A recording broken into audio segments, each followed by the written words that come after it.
పరిస్థితిని కూడా ఎదుర్కొన్నారు. రైట్, తెలుగుదేశం పార్టీ రఫీ గారు మీ మీద కొన్ని ఆశలు పెట్టుకున్నారు. మీ దగ్గర నుంచి టికెట్ వస్తుందేమో అనుకున్నారు. సరే, భారతీయ జనతా పార్టీ ఇచ్చినటువంటి 6 స్థానాల్లో కూడా ఎక్కడ ఆయనకు టికెట్ రాలేదు. ఒక్క పార్టీ అంటే పార్టీని పట్టుకున్న వ్యక్తికి వచ్చిందని మిగతా వాళ్ళంతా కూడా వలస నాయకులే.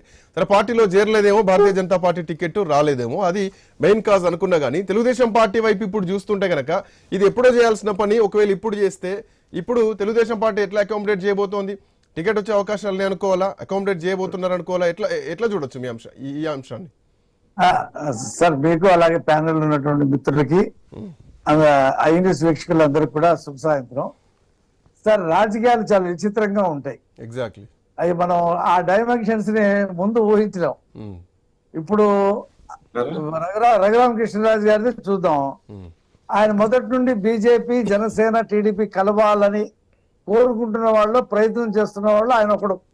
వ్యక్తిగతంగా నాకు ఆయన బాగా పరిచయం. నాకు ఆయన, నేను ఫోన్లో కూడా మాట్లాడుతూ ఉంటా, కంటిన్యూగా మాట్లాడుతూ ఉన్నాం.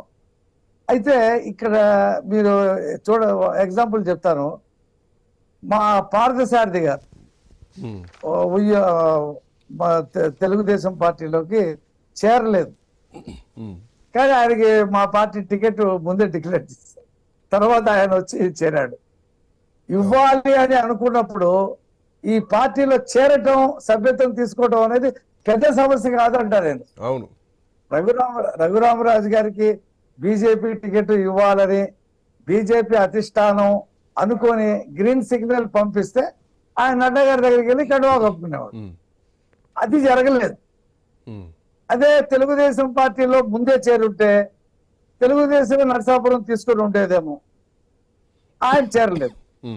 అయితే ఇప్పుడు ఆయన నిన్న పెట్టినటువంటి ప్రెస్ మీట్ సందర్భంగా మీరు డిబేట్ పెట్టారు.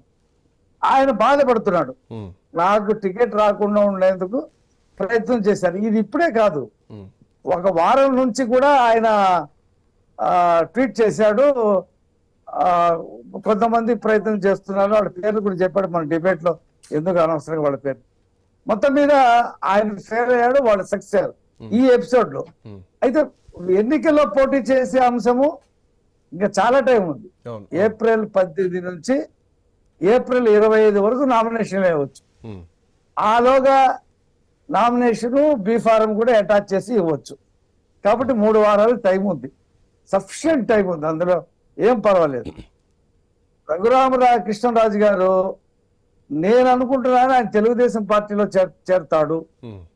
ఆయన చెప్తున్నటువంటి మాటల ప్రకారంగా నేను ట్రై చేశానంటే నాకు దొరకలేదు, ఫోన్ లో బిజీ వస్తుంది ఆయన ఫోన్ కంటిన్యూగా. తెలుగుదేశం పార్టీలో చేరుతున్నానని చెప్పేసి చంద్రబాబు గారితో నడుస్తాను అని చెప్పేసి చెప్పాడు. చంద్రబాబు గారు కూడా ఈ 4 సంవత్సరాలు త్రిపుల్ ఆర్ చేసినటువంటి ఫైట్ ఆయనకు తెలియదు కాదు. ఒక ఎంపీగా భారతదేశంలో ఎవరు కూడా రాష్ట్ర బహిష్కరణకి, తెలుగు రాష్ట్రాల బహిష్కరణకి నోచుకునేటువంటి పరిస్థితి ఈయనొక్కడికే జరిగింది. తెలంగాణ వచ్చినా సరే అరెస్ట్ చేశారు. ఈవెన్ ప్రభుత్వం మీద వ్యతిరేకత రావడానికి చాలా ప్రధాన పాత్ర పోషించిన వ్యక్తి కూడా ఈయన. అదే నేను చెప్తాను. ఆయన చాలా రకాలుగా ఇబ్బందులు పడ్డాడు. పోలీస్ టార్చర్ చేశారు, మ్యాన్ హ్యాండ్లింగ్ చేశారు, చాలా సిక్ అయ్యాడు. రోజు రచ్చబండ కార్యక్రమం ద్వారా ఆయన ఎప్పటికప్పుడు ప్రజల్ని చైతన్యం చేశాడు. ఖచ్చితంగా ఈ ప్రభుత్వ వ్యతిరేకత ఏర్పడిన దాంట్లో రఘురామకృష్ణరాజు గారి పాత్ర కూడా చాలా కీలకంగా ఉంది. ప్రతిరోజు ఆయన మీడియాలో ఆయన వచ్చేవాడు, మాట్లాడేవాడు. ఆయన కంట్రిబ్యూషన్ లేదని చెప్పి అనుకోవటం లేదు. ఆ విషయం చంద్రబాబు నాయుడు గారికి కూడా తెలుసు. ఈ ఎన్నికల్లో ఆయన పోటీ చేయడం అనేది అనివార్యం. ఖచ్చితంగా పోటీ చేస్తాడు. అయితే ఎక్కడి నుండి పోటీ చేస్తాడు, ఏ సీటుకి పోటీ చేస్తాడు అనేది చంద్రబాబు గారు డిసైడ్ చేస్తారు. అందులో ఏం సార్, చంద్రబాబు గారు పిలిచి ఇక్కడ మీరు పోటీ చేయండి రాజు గారు అంటే అక్కడ పోటీ చేస్తాడు, లేదా అక్కడ పోటీ చేయండి రాజు గారు అంటే అక్కడ పోటీ చేస్తాడు. ఇంకా 3 వారాల సమయం ఉంది కాబట్టి ఆయనకి ఖచ్చితంగా పోటీ చేసేటువంటి ఎమ్మెల్యే గాను, ఎంపీ గాను పోటీ చేసే అవకాశం వస్తుందని చెప్పి నేను గట్టిగా విశ్వసిస్తాను. అలాగే ఆయన ప్రధానమంత్రిని కానీ, భారతీయ జనతా పార్టీని కానీ ఏమని లేదు, కూటమి ప్రభుత్వం రావాలని కోరుకుంటున్నాడు.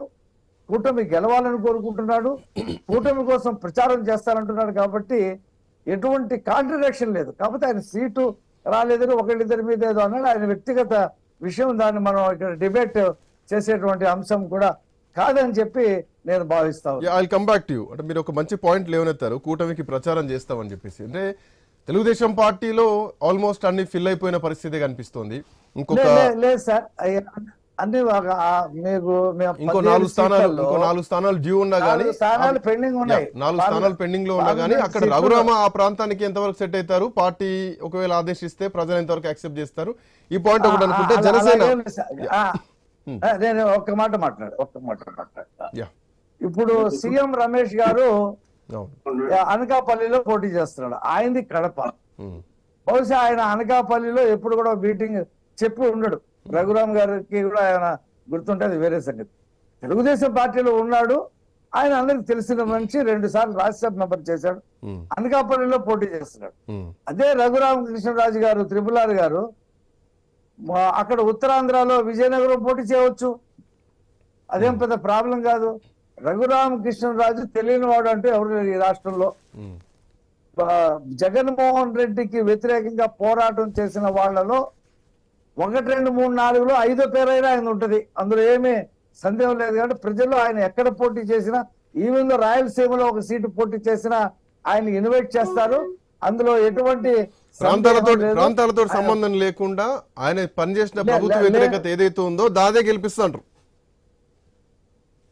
అంటే ఇక్కడ పార్టీలు అండి, తెలుగుదేశం పార్టీ బలమైన పార్టీ, జనసేన, అలాగే కేంద్రంలో అధికారంలో ఉన్నటువంటి భారతీయ జనతా పార్టీ, ఈ 3 కూటముల తరఫునే పోటీ చేస్తాడు. కాబట్టి ఆయన ఎక్కడ పోటీ చేసినా అది నల్లేరు మీద నడకలాగానే ఉంటుందని చెప్పి నేను అంటున్నా. సో మీరేమంటున్నారు, అది ఎంపీ స్థానము, మోస్ట్లీ ఎంపీ స్థానానికి ఇచ్చే అవకాశాలు ఉండొచ్చు బహుశా అని మాట్లాడుతున్నారు. ఎంపీగానే, అసెంబ్లీ కాదు. అంటే విజయనగరంలో పోటీ చేస్తాడని ఊహాగానాలు జరుగుతా ఉన్నాయి. ఇప్పుడు మీరు ఇందాక ఉండి అన్నారు. ఉండిలో ఆల్రెడీ రామరాజు గారిని డిక్లేర్ చేశారు. మా పార్టీ ఏంటంటే పొలిట్ బ్యూరోలో ఒక నిర్ణయం తీసుకుంది. సిట్టింగ్ ఎమ్మెల్యేలందరికి కూడా టికెట్ ఇచ్చేస్తున్నాం అన్నారు. దాంట్లో బుచ్చయ్య చౌదరి గారి సీటు విషయంలో కొంత ప్రాబ్లం వచ్చినా అక్కడ దుర్గేష్ తీసుకుని వెళ్ళి నిడదల్లో అకామిడేట్ చేశారు. కానీ బుచ్చయ్య చౌదరి గారిని డిస్టర్బ్ చేయాల. పొలిట్ బ్యూరో నిర్ణయం మేరకు సిట్టింగ్ ఎమ్మెల్యేలందరికీ కూడా టికెట్ వస్తుంది. రామరాజు గారు కూడా ఉండిలో వస్తుంది. కాబట్టి ఆయన ఎంపీగా ఉండటమే అవసరం. రాష్ట్రానికి కూడా ఎమ్మెల్యే కంటే కూడా ఎంపీగా ఉండటమే అవసరం. ఖచ్చితంగా ఆయన ఎంపీగా పోటీ చేస్తాడు. చంద్రబాబు గారు ఆయన సేవల్ని ఆయన్ని వదులుకోడని చెప్పేసి నేను భావిస్తాను. అంటే మీరన్నది కూడా బహుశా కరెక్ట్ అయ్యొచ్చు. ఆయన ఎంపీగా ఉంటేనే బెస్ట్. ఒకవేళ రాష్ట్రంలో గెలిస్తే ఏ మంత్రి పదవి వస్తే మళ్ళీ ఆ రోజు ప్రతిపక్షంలో వైసీపీ ఉంటే ఈ రివెంజ్ పాలిటిక్స్ పోతే బహుశా అట్లా కూడా